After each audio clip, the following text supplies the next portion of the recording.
there was a kid that we have a pre-test because we were always trying to track everything, and one of the things is they try to name as many vegetables as they can, and I forgot about this story. At the beginning of the season, he wrote down, this was last season, he wrote down jalapenos and he wrote down cheese. I swear to you, those are literally the only things that he said. We were over at Glenwood Garden just walking around, you know, just like doing different tasks, whatever comes up you work on. And we have asparagus that's coming up. You know, it comes up every season.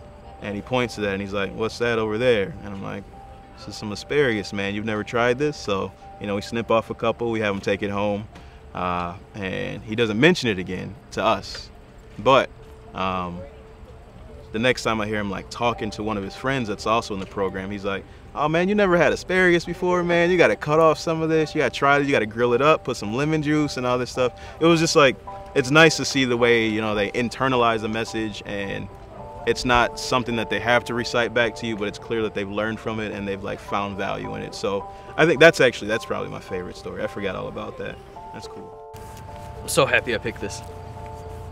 This right here. What is it? It is a dragon's egg. It's a cucumber, but they call it a dragon's egg because I guess if you were to look at it at a certain angle, it would look like a dragon's egg. And me being a sci-fi nerd, had to plant it. I mean, come on.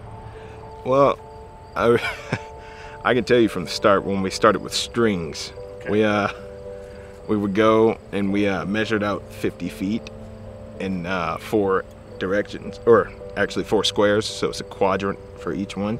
And we did that. It was still cold out and it hadn't even stopped snowing yet, really.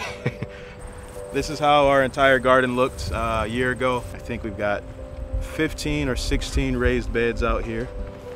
Walk through here, see everything that we're growing. And we also have beans that are planted. So all of these are going to be doing nitrogen fixing, and they're going to be building the soil. So next year we're going to grow corn in these 2 sections. So we're trying to build everything together so that things work out over more than just one season, so that we don't have to put in a lot of chemical inputs. We want to try to limit the amount of chemical inputs that we use. We want to try to build the soil naturally. There's a lot of mental health interventions that are about correcting what's wrong, you know what I mean? Or like quote unquote correcting what's wrong.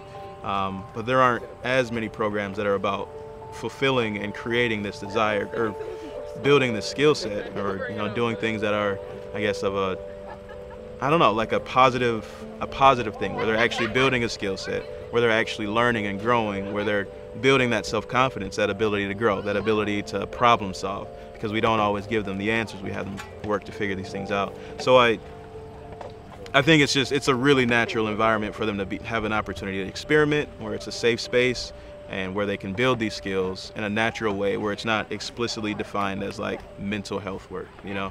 It's like we provide these positive results, but we're not saying this is what's wrong, let's work on this issue, you know? It's like it just takes care of itself almost. So. Taught me that, well, so what you do with a plant is you take it in and nourish it. It's basically like having your own pet. People don't see it that way because it's just a plant to some people.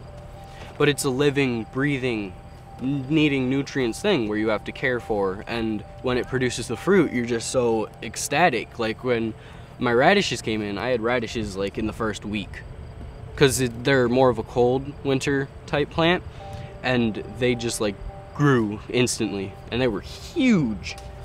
Wow, it was just awesome, because you nourished this plant to this point where you get to get your prized kind of thing. We want gardening to sweep Toledo. That's really how we feel about it, because the more things you have planted, the healthier your city is and the more economy it builds. If they're buying things from like California, that money goes to California. If they're buying things from here that were locally grown and planted and cared for, then the money goes back into Toledo. I'd say Earth is where everything comes from. If you want something done, you go to the earth. You want your food, you plant it, you grow it, you eat it. It's really fun when you think about all the work that was put into it, and then you look and you're like, I helped do this. You really did. Yeah. Way to go, man. That's really it for me. Yeah. That's good. That's great. Thank you so much. It's good to hear somebody so passionate. They're lucky to have you down here. Thank you. Yeah, thank you.